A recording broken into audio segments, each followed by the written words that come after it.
तारा हमरा में फर्क बस इतने बात के बा करे जा कि तू ऑनलाइन आके भी रिप्लाई ना देत रहू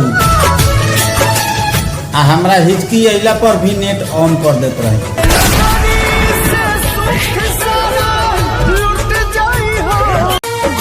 ई तोर याद बान करे जा ज्यादा कुछ तो ना मगर जिए ना देगा।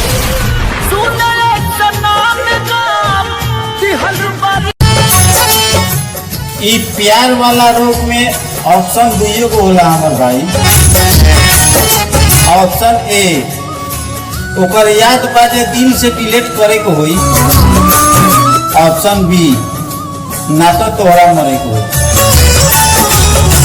यही बीच दीवाना भगवान से का बोल उठा था हमर भाई मन सब कि किस्मत में हमरा ओकरे के सेट कर दी। ई ब्लूटूथ डिवाइस जैसन हमरे से कनेक्ट कर दी।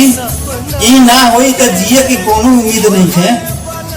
ऑप्शन बी वाला सेलेक्ट कर समझ में न आवे।